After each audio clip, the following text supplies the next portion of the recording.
नमस्कार, मी प्रशांत सागवेकर. सर्व प्रेक्षकांना जय महाराष्ट्र. तीन आत्तापर्यंतच्या महत्त्वाच्या बातम्या या विशेष बातमीपत्रात तुम्हा सगळ्यांचं स्वागत.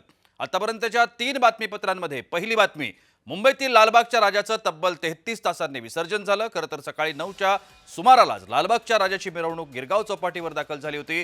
मात्र भरतीची वेळ नीट समजून न घेतल्यामुळे आणि आधुनिक तराफ्यांमध्ये तांत्रिक बिघाड झाल्यानं विसर्जन लांबत गेलं. दिवसभर अनेकदा विसर्जनाचे प्रयत्न करण्यात आले. अखेर रात्री 9:15च्या सुमाराला लालबागच्या राजाचं विसर्जन पार पडलं. दुसरी बातमी, बीसीसीआयचं अध्यक्षपद सचिन तेंडुलकरकडे जाण्याची शक्यता आहे. बीसीसीआयचे सध्याचे अध्यक्ष रॉजर बिन्नी यांनी वयाची 70 पार केली आहे, त्यामुळे ते अध्यक्षपदासाठी आता अपात्र आहेत. बीसीसीआय मधल्या संकेतानुसार आता अध्यक्षपद पश्चिम विभागाकडे असणं अपेक्षित आहे. त्यामुळे आता सचिन याची अध्यक्षपदी एकमेकांत निवड होण्याचं प्रयत्न सुरू आहेत. याबाबत बीसीसीआयच्या वरिष्ठ अधिकाऱ्यांमध्ये सुद्धा एकमत झाल्याचं सांगितलं जात आहे. तिसरी महत्त्वाची आणि आणखीन विशेष बातमी असे म्हणता येईल, कारण निवडणूक आयोगानं मतदार याद्यांची पडताळणी करण्याचा निर्णय घेतला आहे. येत्या 10 सप्टेंबरला निवडणूक आयोगाची या संदर्भातली एक महत्त्वाची बैठक पार पडते. या बैठकीमध्ये सर्व राज्यांचे मुख्य निवडणूक अधिकारी सहभागी होत आहेत.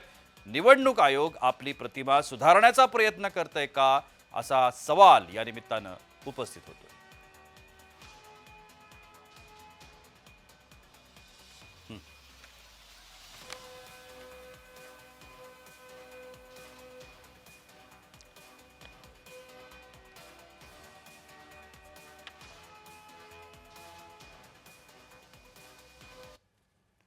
तीन महत्त्वाच्या बातम्या आपण बघणार आहोत. मात्र या बातम्यांचं विश्लेषण करण्याकरता, त्या संदर्भात अधिक चर्चा करण्याकरता आपल्यासोबत काही प्रमुख पाहुणे आहेत. एक आहेत आमचे प्रतिनिधी मनोज दयाळकर, जे आता स्क्रीनवर तुम्हाला दिसत आहेत, आणि मतपडताळणी किंवा मतदार याद्यांची जी पडताळणी आहे त्या संदर्भात काँग्रेसचे कपिल ढोके आपल्यासोबत आहेत आणि बीजेपीचे नेते मधु चव्हाण देखील आपल्यासोबत आहेत. आपण या सगळ्यांसोबत चर्चा करणार आहोत.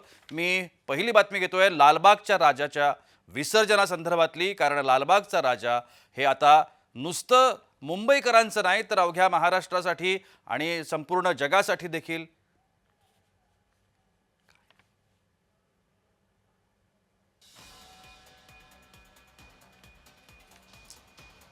तर या सगळ्या संदर्भात आपण चर्चा करणारच आहोत. लालबागचा राजा हा विसर्जित झाला, त्याला जवळजवळ 33 तास लागले, आणि याच्या संदर्भातले काही प्रश्न लालबागच्या राजा देवस्थानच्या मंडळाला विचारणं अपेक्षित आहे. हे खरं तर सर्वसामान्य भक्तांनी विचारणं अपेक्षित आहे, कारण सर्वसामान्य भक्तांचा राजा म्हणून लालबागच्या राजाकडे पाहिलं जातं. नवसाला पावणारा राजा. गेल्या अनेक वर्षांमध्ये लालबागच्या राजा संदर्भातल्या अनेक गोष्टी, भावना सगळ्यांच्या समोर आल्या आहेत. त्यानंतर लालबागचा राजा हा विविध कारणांमुळे वादामध्ये अडकला, आणि या वादांना लालबागचा राजा देवस्थान उत्तर देतंय न देतंय, तोच यावर्षी विसर्जनावरून पुन्हा वाद निर्माण झाला. सुधीर साळवी हे आता लालबागच्या राजाच्या ट्रस्टचे अध्यक्ष आहेत.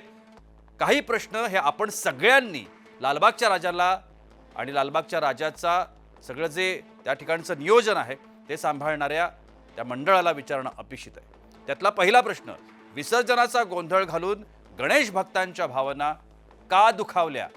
पहिला प्रश्न, सुधीर साळवी, तुम्हाला हे उत्तरं द्यावी लागतील. गणेश विसर्जनाचे नियम का पाळले गेले नाहीत? दुसरा प्रश्न. तिसरा प्रश्न, भरती ओहोटीचं वेळापत्रक का दुर्लक्षित केलं गेलं? याकडे दुर्लक्ष का झालं? तिसरा प्रश्न, चंद्रग्रहणाच्या ऐन तोंडावर विसर्जन योग्य आहे का? याही प्रश्नाचं उत्तर सुधीर साळवी तुम्हाला द्यावं लागेल. विसर्जनासाठी मूर्ती पाण्यात ताटकळत ठेवणं योग्य आहे का? हा देखील एक महत्त्वाचा प्रश्न आहे. आपण या सगळ्या संदर्भात अधिक माहिती घेण्याचा प्रयत्न करूया. आमचे प्रतिनिधी मनोज दयाळकर आपल्यासोबत आहेत. मनोज, लालबागच्या राजाचं विसर्जन आणि त्यानंतर निर्माण झालेला जो वाद आहे, या सगळ्या संदर्भात आपण वार्तांकन करताय. आपण तिथल्या जे कोळी बांधव आहेत, जे या सगळ्याच्या उत्सवाच्या, आपण असं म्हणायला हरकत नाही की त्यांनी या सगळ्या उत्सवाची सुरुवात केली होती, खरं तर त्यांच्याशी देखील तुम्ही चर्चा केलेली आहे. त्यांचं म्हणणं काय आहे, आणि एकूणच या बातमीतली आत्ताची माहिती काय आहे?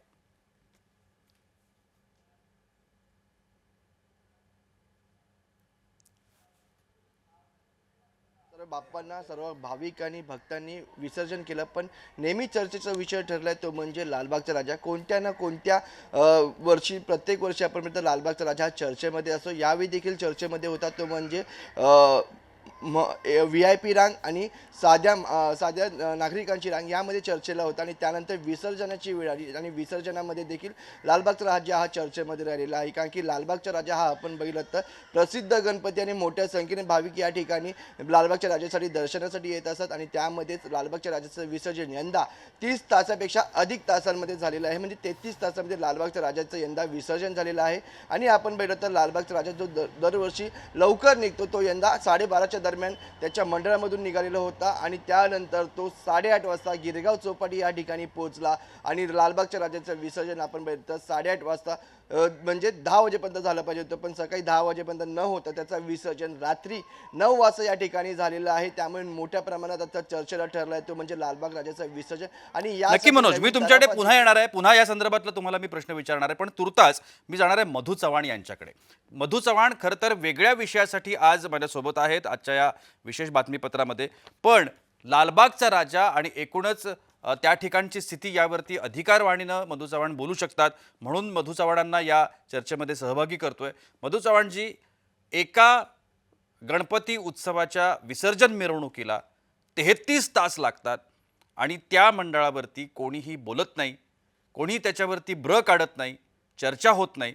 सोशल मीडियामधून त्यावरती तीव्र नाराजी दाखल होते, मात्र त्याची कोणी दक्षता घेत नाही किंवा त्या संदर्भात कोणी बोलत नाही. आपली या सगळ्या संदर्भातली प्रतिक्रिया काय? असं आहे की मंडळाला सर्व दोष देण्यात काय अर्थ नाही.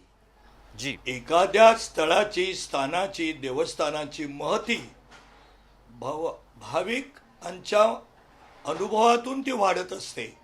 जसं पंढरपूर असेल, बाकीचे तुळजापूरचं देऊळ असेल, महालक्ष्मी असेल, तसं एकेका स्थानाचं देवाचं महत्त्व त्या ठिकाणी जनता आपोआप वाढवत असते. भाविकतेने दर्शन घेणारे असतात. माणूस शेवटी भावनांवर जगत असतो, देवावर विश्वास. हा देश एकमेव असा आहे की जो मातीतून देव निर्माण करतो त्याच्यात प्राणप्रतिष्ठा करतो, जी, दगडातून देव निर्माण करतो त्याच्यात प्राणप्रतिष्ठा करतो, असा एकमेव देव आहे. आणि म्हणून आपण जर पाहिलं तर थोडंसं मी लालबागच्या राजाच्या प्रतिनिधींना जराही दोष देणार नाही. मी एका मंडळाचा गेली रंगारी बदक चाळीचा 86वा वर्ष आहे. मी तिथे 48 वर्ष कार्यरत आहे. म्हणून लाखो लोक येत असतात, त्यातले भाविकांचं प्रमाण असतंच, पण हौशे गौशे नवशे चेंगराचेंगरी करतात, नियम पाळत नाहीत, पोलिसांचं ऐकत मला नाहीत. मला तुमचं म्हणणं पटतंय, पण माझा प्रश्न थोडासा वेगळा आहे.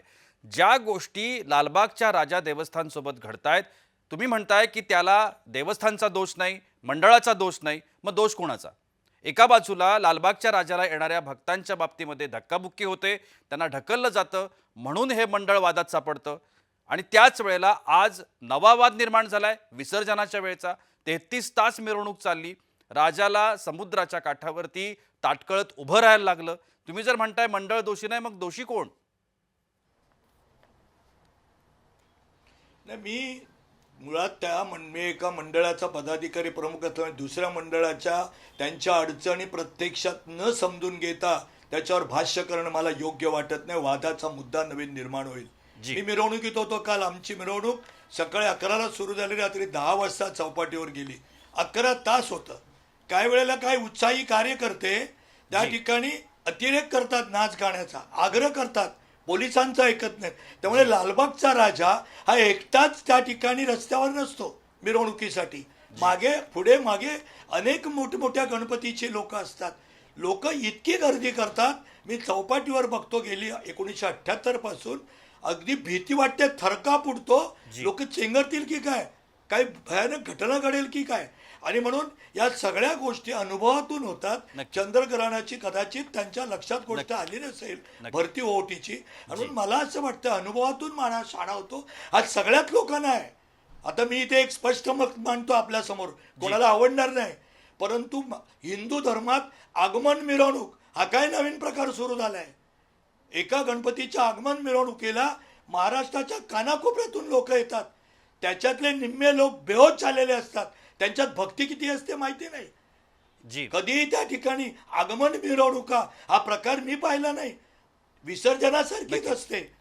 नक्कीच आपण तुमचं म्हणणं माझ्यापर्यंत देवस्थानाला पोहोचलं मधु चव्हाणजी. तुम्ही खरं तर धन्यवाद. तुम्ही खूप छान पद्धतीनं मांडण्याचा प्रयत्न केला, पण वेळेचं बंधन आहे. दुसऱ्या विषयाकडे आपल्याला जायचं आहे. दुसऱ्या विषयासाठी आपण तुम्हाला जे आमंत्रित केलंय ते होतं मतपडताळणी किंवा मतदार याद्यांची जी आता पडताळणी करण्याचा निर्णय निवडणूक आयोगानं घेतलेला आहे आणि त्या संदर्भातली एक महत्त्वाची बैठक 10 सप्टेंबरला पार पडतीये. या संदर्भात आपलं मत जाणून घ्यायचं आहे. सगळ्यात पहिल्यांदा काँग्रेसचे कपिल ढोके आपल्यासोबत आहेत आणि BJP मधून मधु चव्हाण जे आपण आहात. मतपडताळणीचा हा जो निर्णय घेतला गेलाय निवडणूक आयोगानं, आपण जर गेल्या काही दिवसातले निवडणूक आयोगाच्या बाबतीमध्ये घडलेल्या जर घटना आपण जर बघितल्या तर निवडणूक आयोगावरती त्यांच्या कार्यपद्धतीवरती बोट ठेवण्याचं काम विरोधकांनी केलंय. त्यांची प्रतिमा मलिन करण्याचं काम विरोधकांनी केलंय. आता ही प्रतिमा जी मलिन झालेली प्रतिमा आहे, खराब झालेली प्रतिमा आहे, ती प्रतिमा सुधारण्याचा निवडणूक आयोगाचा हा प्रयत्न आहे का, असा प्रश्न या निमित्तानं निर्माण होतो. कपिल ढोकेजी, आपलं मत काय?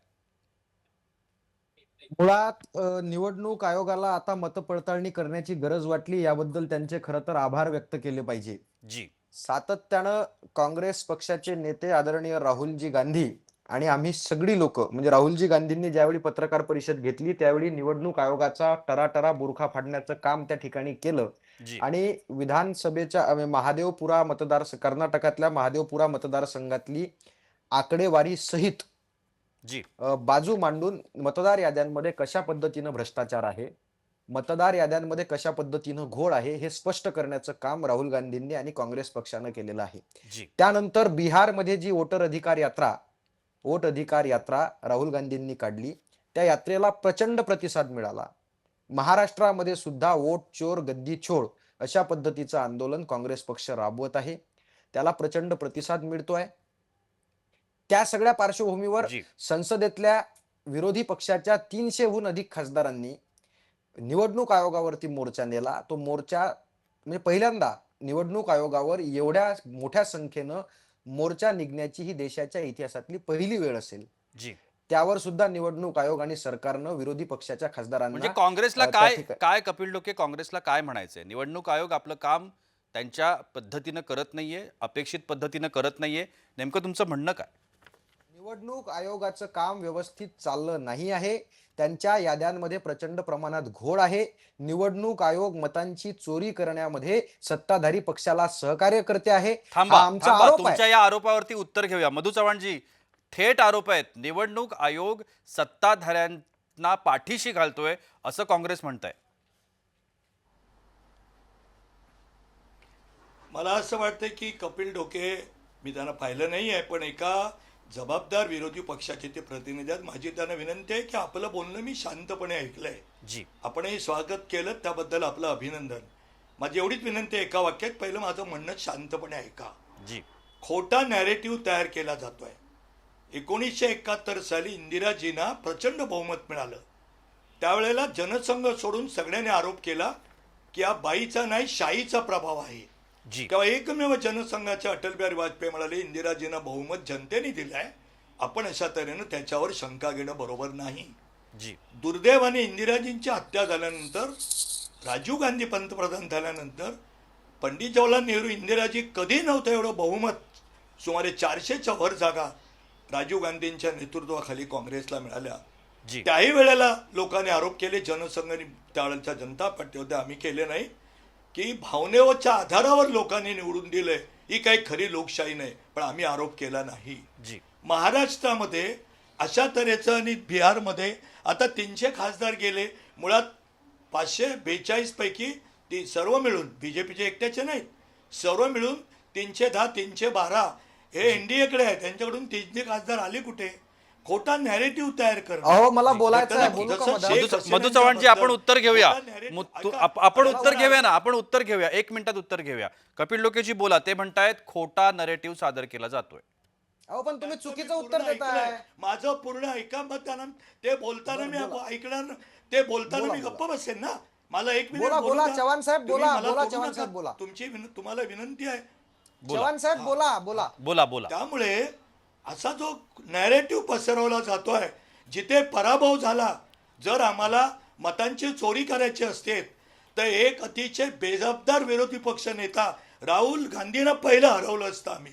परंतु ज्या वेळेला अशा तऱ्हेचा संभ्रम निर्माण केला जातो तर निवडणूक आयोगाने ठरवलं की ठीक आहे, आता तुम्हाला असं वाटतंच आहे ना, तर दूध का दूध, दूध पाणी का पाणी होऊन जाऊ देत.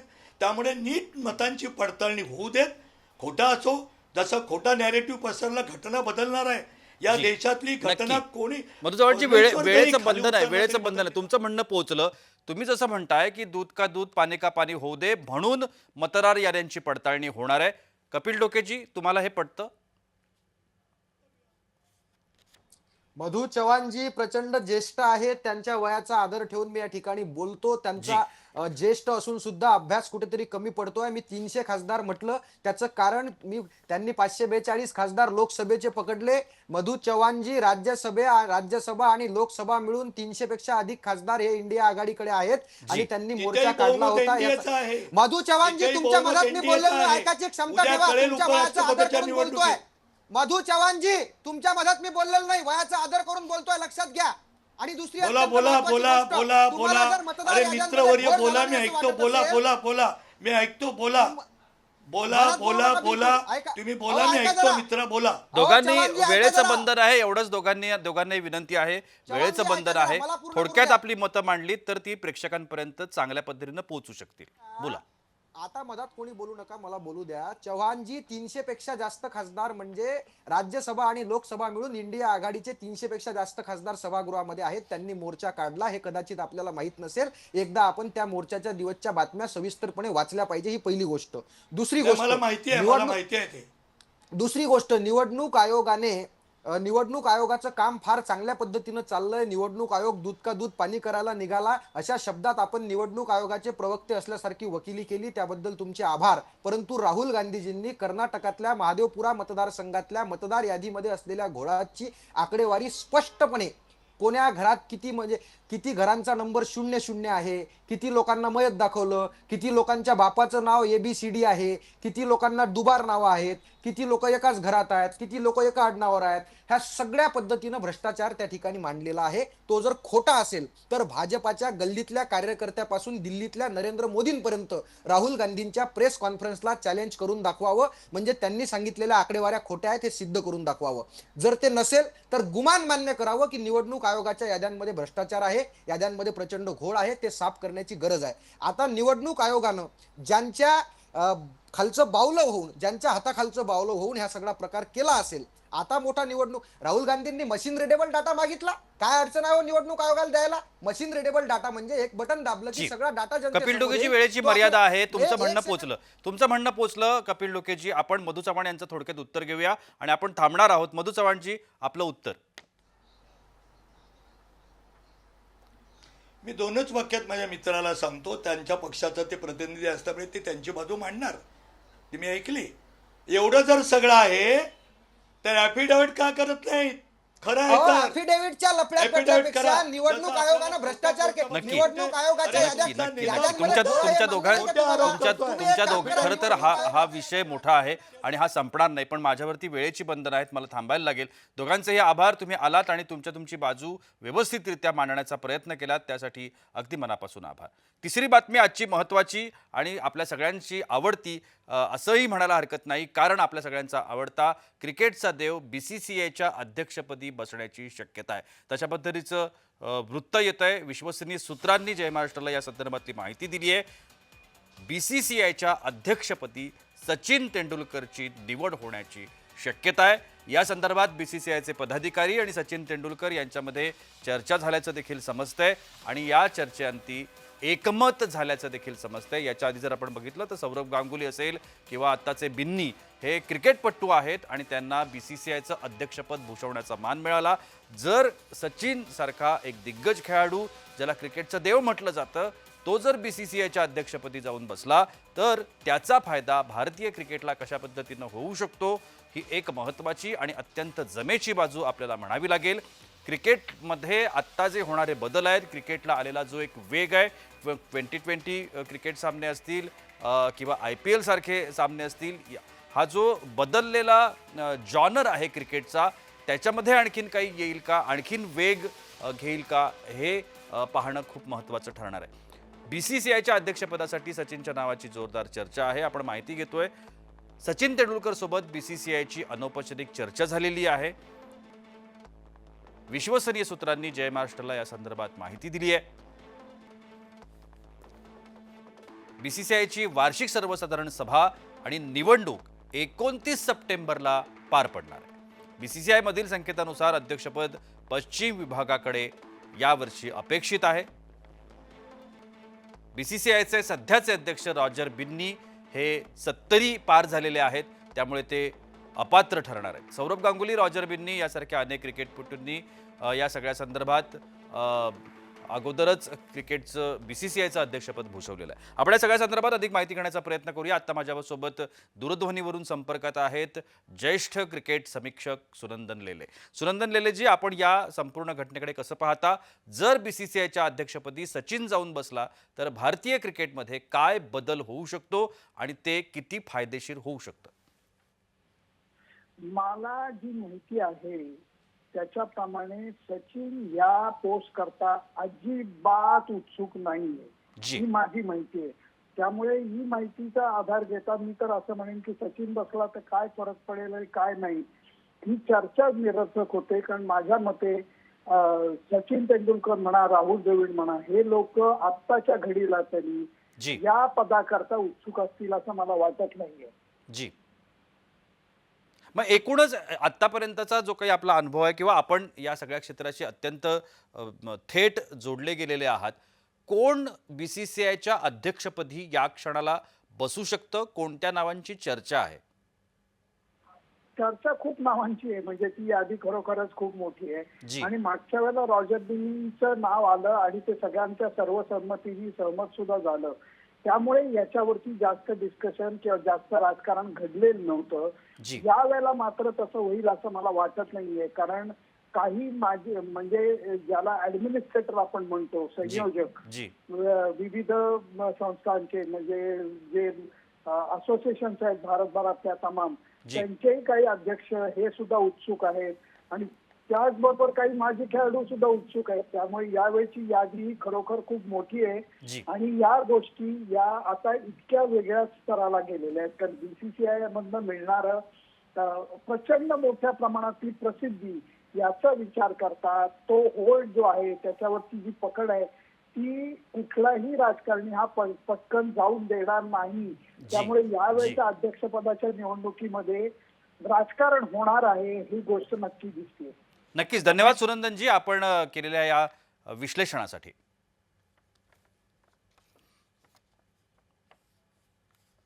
आणि याबरोबरच वेळ होते इथेच थांबण्याची. कुठेही जाऊ नका, पाहत रहा जय महाराष्ट्र.